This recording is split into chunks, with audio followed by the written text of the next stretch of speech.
Hello everyone, welcome back to the Anarchy podcast. Today we're here with Marcus, and he's a very old 2B2T player. So yeah, welcome, and we're here with co-host Dig MC. Hello. We can go into the first question. Let's see, when and how do you find 2B2T? Yeah, so I was introduced back when Minecraft was in like beta 1.7. I was introduced to Minecraft by this guy named Super Homunculus, who was a friend in real life, and he years later told me about this Anarchy server called 2B2T, and it would have been about 2012 I logged in for the first time. And was spawn different from, today standards? Was it like more chaotic? I'll tell you, the way it used to be when you'd log in was that the login area was smaller. So when you logged in for the first time at spawn, you were guaranteed to be pretty close to 0-0, and it was all cobblestone. However, escaping was much easier. So like the initial awe of logging in and just seeing nothing but cobblestone destruction, it's nothing like on any other server. But escaping back then was much easier because the devastation was more limited to a smaller area back then. And was the 15 by 15 Obsidian Square around that time also? I don't really recall that because when I first logged in, I definitely logged into the side of a lava cast. That I do remember. And how was your first time escaping spawn, if you remember? I remember we were trying to do it in groups. Like it was actually a Sobel97, who was one of the founders of the Monastery, actually. He and I joined together for the first time on recommendation from our friend. And I remember we were having trouble meeting up, and we both kept dying, and we were both like we never actually ran into any people when we were escaping, but we were so paranoid about it that we kept looking around. We didn't have hack clients or anything. We just kept looking around in a panic. And who were the people who were in your group? Initially, it was just a Sobel97, TT Fractal 44, and myself. He and I were friends in real life, or all three of us were friends in real life. And we had settled this one base, and then it got found by someone else, so we abandoned it, and then I found the location for the monastery. And as the years went by, we had people join and people leave, and there were people like Kobe Beast and Mr. Kyle Beast, Wonder Dave, Bryden P. We had a lot of different people. How was the early 2B2T community different from the present 2B2T? It was more of a community, to be honest. Right now, it's just everyone trying to be edgy or acting how they think an Anarchy server should be. There's no individual personalities nearly to the same extent that there were. It's like, I know a lot of people would say this from back before 2016, but you actually recognized a lot of the usernames when you logged in, and you knew the personalities of each individual person, and you knew to ask them advice if you needed, or like there was much more of a community. It was much more enjoyable to me. Yeah. What would you say about the levels of toxicity, like from back then? Do you think it was higher back then, or what? Absolutely not. Like any toxicity was generally like you could at least understand how it was justified back then. But nowadays it's like people are toxic because they think they should be, or because that's just how everyone else is. I don't know. The culture, it's sort of degraded into the absolute worst of 2B2T, and that's become the new normal. That's very true. You can pretty much see people, like in, around spawn and stuff like that, say easy and stuff like that, when they get killed and stuff like that, in Crystal PvP. Yeah, it's almost become a parody of what it once was. I mean, no one back then ever thought what would happen, like, in the next 5 years. Of course not. No, we were content to have our little corner of the internet, and that was that. The shitposting. And how active were you throughout the years? Like, what were kind of your periodic spikes of activity and not playing?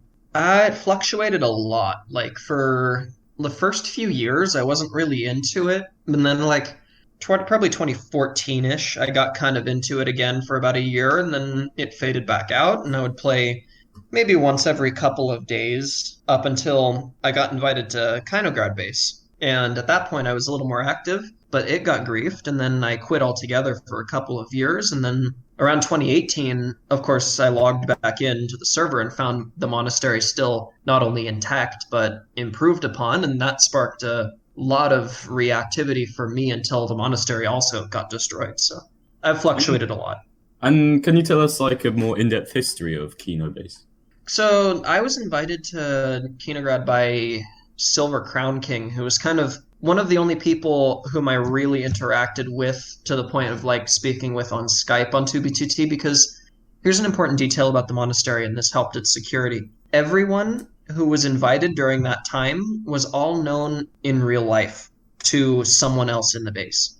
So it was kept incredibly well secure because no one wanted to leak the coordinates. That was much of a tighter knit community than you could ever have on an online only group. And after the monastery kind of declined in popularity, no one was playing on it but me and occasionally TT Fractal. So I decided, you know what, screw it. I'll go check out this new base with all these new people whom I know in chat but have never actually based with or interacted with. And it was really an enjoyable time because all these people were incredible builders, and obviously Ormonger was incredible with redstone and his farms. It was a lot of fun for me.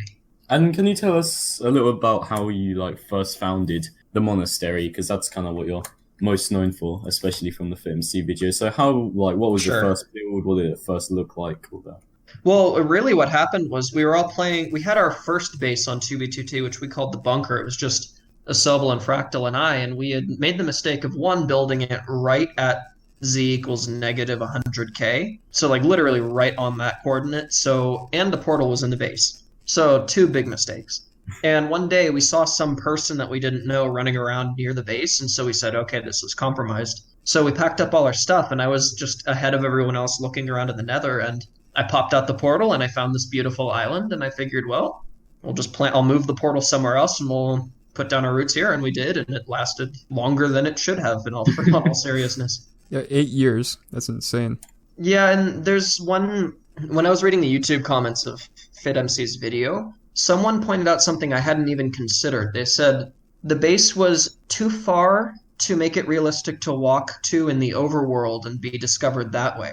However, it was also too close in the nether to make a base hunter bother looking through the portal, which I think has some truth to it. Yeah. I mean, the base was found by my friend when he randomly just ran over it in the overworld, so... Exactly. It wasn't incited, it wasn't exploited, it was just found. What were the landmarks, or like what were the structures inside the monastery? Like how were they created? Well, right. So initially the main monastery building, that was the first thing that went up, and I designed it initially just as item storage and sleeping quarters, but it ended up becoming like our headquarters of the whole base, and eventually got like its cloister and its little garden and its tower. And then the second thing we ended up building after that was established was huge wheat farms, and then came a massive cow farm, which I can't find the screenshot, unfortunately. I keep kicking myself for that, but we managed to get a cow farm so large that it had over 3,000 entities at max render. Like it would lag the server when you loaded it. It was pretty bad.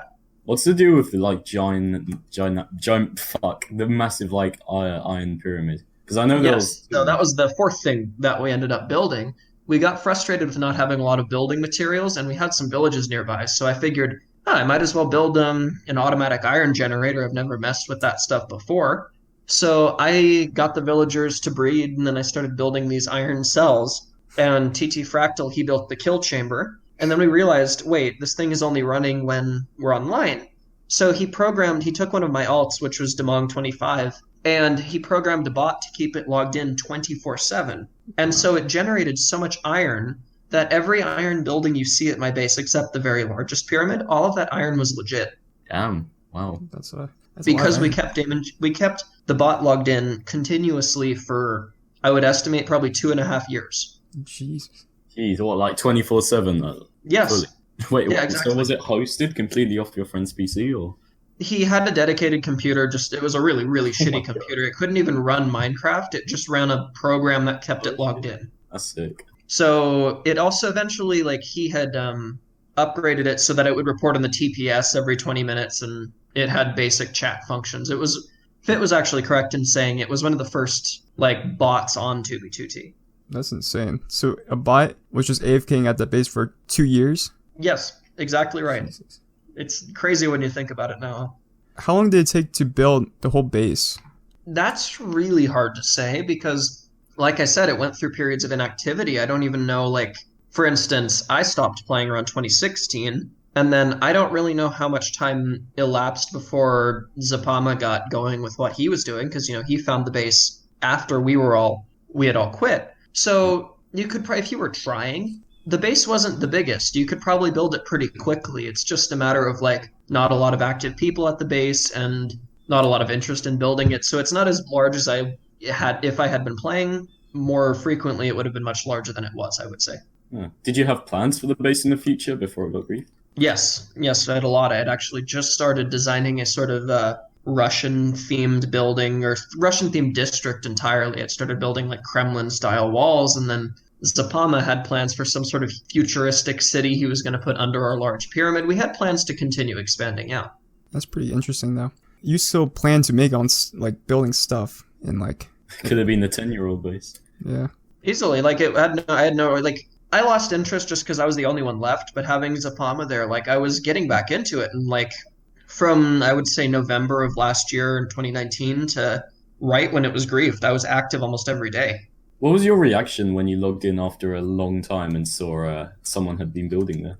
Well, here's the thing, like I had logged in a couple times and was unable to get in contact with the people living there, and it was just cool to me because I logged in the first time and I was like, hey, who put all this stone brick everywhere? This used to all be just grass and dirt. I was just kind of surprised. And then every time I logged in, it just got better and better until it got to the point where I was like, I need to get in contact with whoever the hell's doing this. This is awesome. Because I wasn't really interested in playing until I actually started speaking again with Zapama and hearing his side of things. And then I realized, oh shit, I didn't realize how significant the base was at this point. So I started playing and keeping it going myself. And that's kind of what got me back into it, was hearing Zapama's story.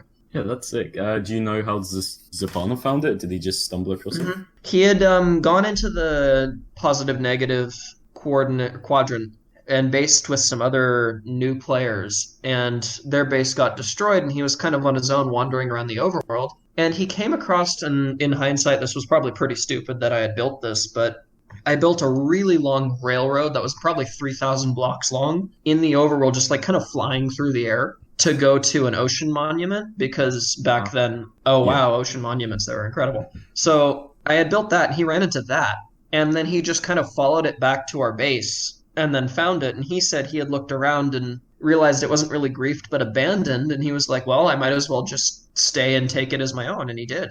Do you know if there had been any like light griefing or any other visitors before Absolutely no griefing whatsoever until February of this year. We've had a couple visitors, but people who have either just passed through or left a sign and just said, nice base, cool, whatever. Like, Zapama's the only one who actually stayed. Everyone else just kind of found it and kept going, which I suppose that's a great deal of luck to have that happen. Yeah, exactly. I mean, 100k, that's really close nowadays, especially with a light Right. with how quickly you can cover ground in the overworld. That's right. Back then, though, that was considered a hike. That was a good like hour or two to travel to. Yeah, exactly. And like I'm I guessing remember, like Asobal actually ended up quitting the base because he got frustrated with having to make that walk from spawn too many times. Like he quit the server because of it. Like that was really far out back then. I mean, you didn't have tunnels either. You just had to walk through the nether. No, past like negative 20 kz, it was just a 1x2. Oh, okay, that's not terrible. Yeah. No, I mean negative 20k overworld. Oh, right. Okay. No, it was really bad. Yeah. Negative Z was really underdeveloped. That's actually why I chose the coordinate, because it's, back then at least, it was by far the least populated. I mean, the thing is, loads of people still use that, like, thinking, but it's actually the most traveled highway, because everyone just assumes it's going to be the least. Right. Yeah, exactly. Reverse psychology. But I feel like, like, Electros have been, like, disabled for a few years. Do you think that helped for the base to be standing for a couple of years? It could have. It's really, really hard, especially considering how close it is to spawn. It's really hard to say what helped and what didn't because of how many factors are involved in keeping it private. I would say certainly the small number of people who knew about the base helped, and having the base closer to the axis than the portal was helped. And also, yes, its location was kind of, I've thought of it almost as a sweet spot, where it wasn't too far out to be a normal base location, but it was too close to bother looking for. And I liked, like I said, what that YouTube comment said. How has the monastery being griefed affected you? Well, I knew it was coming. Like I came to terms with that since Rusher, essentially, because with that huge influx of players, like I figured something that close is gonna get found, because I was seeing all these bases that were farther away getting found, and I figured, well, it's a matter of time. I'll just enjoy what I have and take some world downloads, and that's what I did, and it lasted till 2017 and 2018 and 2019 and then into 2020 even. So every year was essentially just a gift after Rusher. Now, what are your thoughts that 2.5 million people have seen your base online? It's surprising because I didn't talk to Fit and try and make that video for the fame or anything. I didn't expect it to do that well. I wanted the video to be made to just show the base's history, especially because so few in the 2B2T community even knew it existed. And so I wanted that story just to be told and be put out there because I felt like it was a interesting part of the server's history that no one knew about. And I'm really, really glad that so many people know about it now. So in a way, are you happy that it got griefed and now that your story's been told to so many people, or would you have preferred it to have lived on another year? I mean, of course, there's the part of me that says, let's just see how long this thing can go. But at this point, like, I'm glad it got griefed. I'm glad the story got told because at this point in the base, it was just Zapama and Fractal and myself, and the base wasn't really going to go anywhere new or unique, or like there weren't people really enjoying it. It almost started to feel like a chore to me, I suppose. So in a way, I'm glad I can move on to other things, and the story got told to, like you said, 2.5 million people now. So it's I think more people benefited from it getting griefed than would benefit if it wasn't. Yeah. I mean, that's something I often hear. It's like, if it wouldn't be griefed, those 2.5 million people would never know the awesome story and it would just be forgotten about. But yeah, precisely. In a way, griefing sort of preserves it because now the world download's out there. Everyone knows about it. So, yeah. True. Yeah, it's been kind of funny, actually. I didn't realize this when Fit decided to post the world download, but my Discord is on the world download. So I keep getting these people sending me messages like, it's such a cool base. I really appreciate it. Would you like to come on a creative server and build with me? And it's really cool to get those kinds of messages and see people inspired by a story. It's nice. That's pretty cool. Yeah, and how has the griefing affected you in terms of 2B2T? Like, what are your plans now? Have you been invited by any people to big bases, or what are you going to Yes, do? I've had a handful of offers, but I'm still honestly deciding, mainly because I'm in grad school, things are busy, and I'm not sure if I'm going to commit to a whole new base project or anything like that, and I may just fade into the twilight of 2B2T. I'm not really sure yet. It all depends on some factors that'll happen this summer. We'll have to see, but I have a feeling I'll be around for a while in some capacity anyways. And how did you get in contact with Fit for the video? It was actually the griefers who got me in contact with Fit. I was speaking with BSB and just wanted to know how they found the base and everything. So I was speaking with iMemes, their leader, and he mentioned talking to Fit about it. So I asked for his Discord, and iMemes got me in contact with Fit, and Fit and I spoke for a while about the base's history. I provided him with some of the screenshots that he has, and iMemes gave him the world download, actually. His was a month more recent than mine, but I gave Fit some screenshots, and I wrote up a history of the base for Fit and clarified some details and assisted him with the production of that video, yeah. What's your opinion on current 2B2T? It's really, it looks like to me, I guess, a lot of people searching for a way to get known or searching for a way to cause drama for drama's sake. There's not a lot of actual personalities. It's a lot of people trying to act how they think. It's hard to describe. It's not very nice. It's not as good as it was. And I would like to see the old 2B2T back, but obviously with this level of popularity, it's hard for individual personalities to stand out. They get shouted back down by the crowd, and I get that, and it's unfortunate, but that's just where we're at with 2B2T. I mean, I'm sure it will die down in a few years, but who knows? Mm-hmm. Yeah, it's hard to say. It's hard to say, because this hype is the queue. You'll notice the queue started in 2016. It's still there. Queue right now is like super huge because of the coronavirus.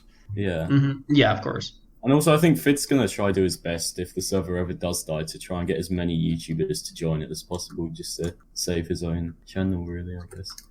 So, right. Well, Fit has his own financial interests at heart, too, so of course he doesn't want the server's hype to die down, and that makes perfect sense, and there's no fault to him, but it's just his incentive.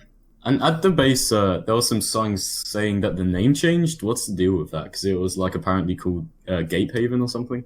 So that is getting at some of the mysteries that the base has. And when I was at KGB, there was, obviously, it got griefed, and after that, I quit. And in between then and 2018, when I started, talking to Zapama, the name got changed, a building got demolished and replaced with the Gape Embassy, and a number of names appeared on the base list of people who were at KGB. So the best I can fathom is that I must have told either Silver Crown King or Khaleesi Those are the only two people I really spoke to the most about the monastery, and they must have, as Fitz said, evacuated or were refugees or what have you, and moved to the monastery and renamed it and everything. But by the time Zapama found the base, none of them were active there anymore. So that's really a strange part of the base's history to me that I'm not really sure about. It's kind of weird. Yeah.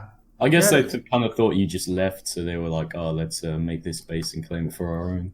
Yeah, that's reasonable to assume. They just kind of took it over for themselves, kind of like what Zapama did, and I'd rather that than it get destroyed. So more power to them.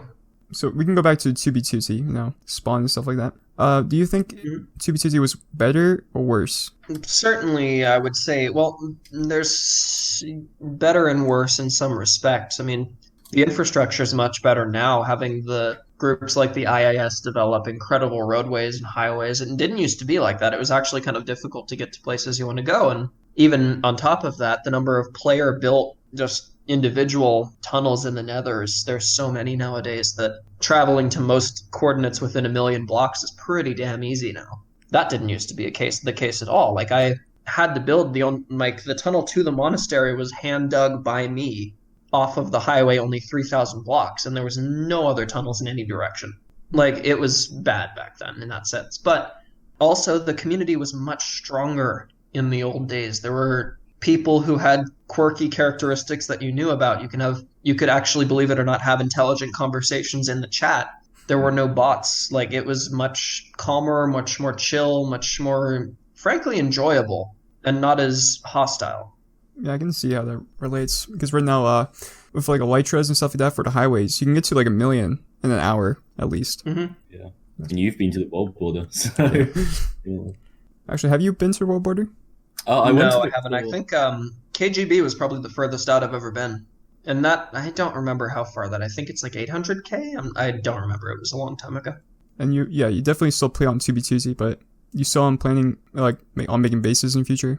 I mean, I have other smaller bases that have not been found yet, but they're nothing compared to the monastery at all. So it's not necessarily worth discussing, but I'm still open to the idea of finding if there's a group that's, suits my needs of just wanting to build and stay away from other people and keep to themselves, I'd be open to it. But lately it just seems like groups form for the sake of gaining attention, and I want no part of that. Yeah, you just want to build, play block. Exactly. Like, that was the original allure which kind of kept me on 2B2T beyond the shock of Spawn, was the whole idea of permanence, because I had played on previous, like, PvE survival worlds or what have you, and there's a new update to map generation and the map resets, and you lose everything that you had, and that was frustrating me, which is why the idea of 2B2T's permanence was really the hook that got me. And what would you say to the people who griefed your monastery base? Oh, I have absolutely no trouble with them at all. They legitly found it. They get to legitly grief it. It's Anarchy. That's how it works. Now, if it was something like an insider leaking the base, or if it was a coordinate exploit, I'd be a little more frustrated, but they found it fair and square. They get to grief it. I have no trouble with that. Yeah, a lot of FMC's viewers find that hard to believe. Right. I mean, I understand their point, too. It's like, it's such a historic build, and it's such a historic base that maybe it's not in the best interest to destroy it, but I guess they have trouble understanding what the true essence of an Anarchy server is. I mean, to be fair, FMC does pat down the server to seem like there's good, there's evil, there's protagonists, there's antagonists, and that's just... No, it's chaos. It's order and chaos. It's not good and evil necessarily, yeah. Someone with order builds a base, and then the chaotic person tears it down. That's how it goes. I kind of want to go back to, like, more of, like, the beginning of, like, when you first joined. Like, was there any landmarks when you first joined the server? Landmarks in the sense of, like... There were more intact builds closer to spawn, that's for sure. Places that I've visited in the past, like obviously there's the famous 2K, the lava casts weren't quite there yet, but I remember seeing it before and after. I remember spending some time at the Valley of Wheat actually replanting. That was a while back, but I remember seeing those places and thinking that's cool that the community can keep it together enough to let those things last, but that respect. Sadly it seems like the only thing that the community can... The one thing that most of the community can still agree on is the highways, and that's about it. And that's good, but it's also kind of a shame. Yeah, I mean, back then there was always the whole mutual respect thing. It was kind of Hmm. frowned upon to break signs and grief highways, and now it's Okay, just yeah, signs you could probably add to as a second thing. Signs are also kind of respected, but yeah.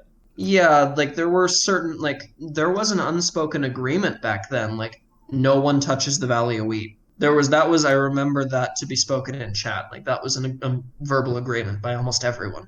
And then like, what happens if someone actually did grief the Valley Wheat? What would they do to the person? The entire It's like social ridicule or like social ostracization. You don't invite that person to a base anymore. You don't tell them about an exploit that you might have. It was using the power of social exile to keep people in line. And because the community was so small back then, that actually worked. And how many people were on usually during that time?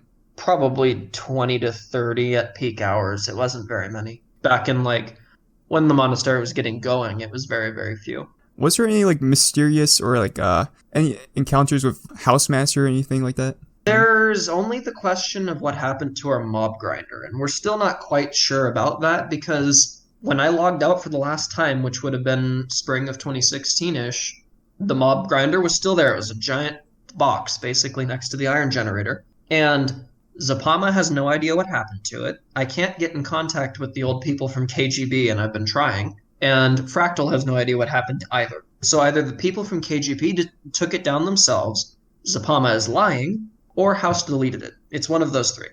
The thing is, House would only delete it if the chunks were loaded at the time, because that's the only reason it would be lagging the server. Right.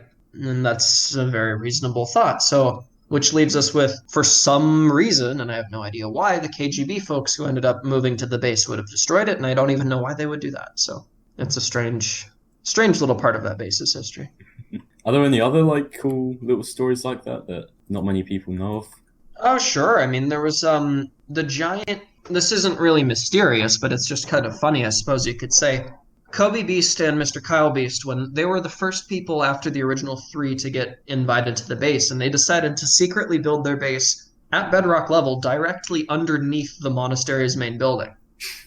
And so they just had a bunch of rooms and tunnels and whatever underneath our base and had a hidden ladder entrance down to it. And so I got kind of annoyed at that. So as a joke, I knew they were both going on vacation and wouldn't be on for a while. As a joke, I excavated literally every block above their base. Oh, is that where the pit came? And theirs. I used TNT. It was kind of quick, but I excavated literally just a mammoth cavern. It was probably like 38 by 58 by 60. And was that the one with the yin yang over it? No, that was actually a different gape that I had also helped dig with Bryden P, but it was the one directly underneath the monastery itself with the columns and long staircase to get into. Underneath that was their base. So the result was their ladder was a single one-block sized column going all the way from bedrock level up, surrounded by an empty, vast chasm where it used to be just solid rock. Right, yeah. And the end result was we ended up with this giant chasm we had no idea what to do with until it ended up getting decorated and turned into a sort of temple thing. And then that's what prompted Kobe Beast and Kyle Beast to move out and build their giant cow farm, was their base getting quote-unquote discovered, I guess you could say. What was their reaction when they first logged back in? They were kind of shocked and kind of questioned why the fuck I would waste time doing that, but I was like, worth it. Oh, yeah. Just to mess with them. And it did. And it got them to go away, too, because they resettled like 1,000 blocks to the north, and it got them out of my hair, because they were much younger than I was, so. Oh, okay. Yeah. Annoying. Was there like any like younger like demographic of like children on 2B2T at that time? Was it just like mid-teenagers or like adults? It was mid-teens to adults back then only. Like, I remember people would discuss their ages back then a lot, and I remember like when my friends and I joined, we were sophomores in high school, and we were some of the younger people on there. And nowadays it's, it's a crapshoot. It's everything. Yeah. You still get 30-year-old players like Fit, but you can very easily find 12-year-olds too, Yeah, I mean, yeah, it's mainly kid. It's funny because some people say, oh, the main demographic of the server is now younger than the server. Oh, I believe it. That's sad but true. No, it'll get there. It'll certainly get there in a couple years. There's no doubt about that. Because I mean, obviously, Minecraft is more geared towards children nowadays, and people in their mid-20s like myself were sort of on the senior citizens list of the server and the game in general. So But that's do you have anything else you want to say, or like any bases or any like stories? gosh, let me think. I mean, I remember just, I suppose there's not necessarily a point to this, but I remember even back in like 2013, 2014, when I was starting to get into raiding and exploring, and I would go out in every direction from the monastery, and I was finding ancient history, what felt like to me. Like I would find a base by Pyrobite, or I would find Edo base, or I would find this really well-built castle that I like to visit. Like the layers of history of the server are really something to cherish in an extent that no other server has something like it. And yeah, there's the idea of the rose-colored glasses, and maybe that was cooler back then, but it really is something unique and special that I think people should appreciate if they don't even play on it. It's something, TBTT is something certainly to appreciate. Yeah, I mean, there's no other server like it, really. That's why it's so cool. Exactly right, and that's what kept me playing for so many years, and what's kept me engaged with the community, even though I lack a base. And it's probably what'll keep me engaged, is the sense of continuity that you can feel, which no other game, frankly, not even server, no other game can really compare to. And did the other people who were at the base know about it getting destroyed? Yeah, they do. Well, most of them. I haven't actually contacted some of the others, but Asobel knows about it. Fractal knows about it. Kobe Beast and Kyle Beast know about it. I'll have to thank you for actually reminding me to do that, because I haven't actually spoken with some of those people in about 4 years. So it'd be good to get in contact with them again. They're gonna be quite surprised, especially since like the MC video. I'll link them to the griefing video, and then I'll link them to Fitz video, and then they'll understand. Did you guys use any dupes at the base?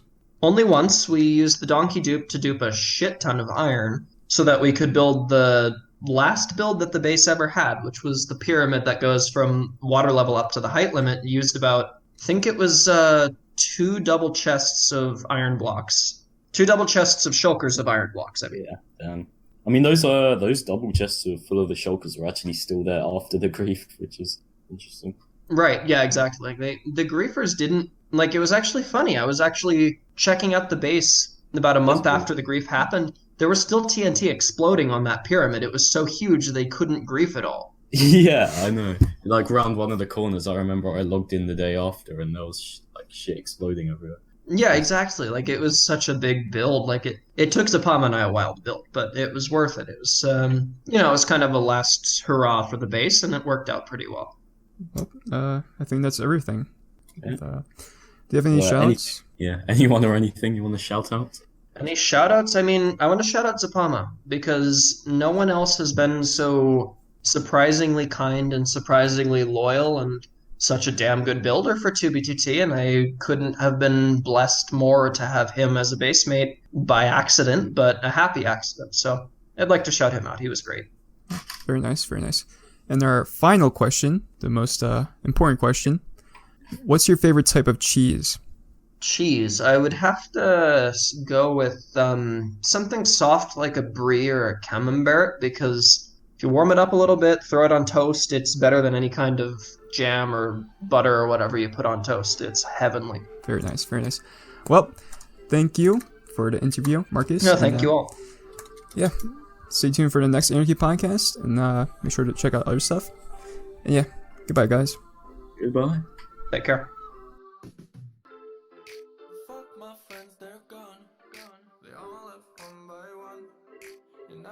Summer's done. They don't need no more fun. Yeah, drive around on my own. I'm rich but my AC broke. Don't check no mail, no phone. And I tell them I'm not home.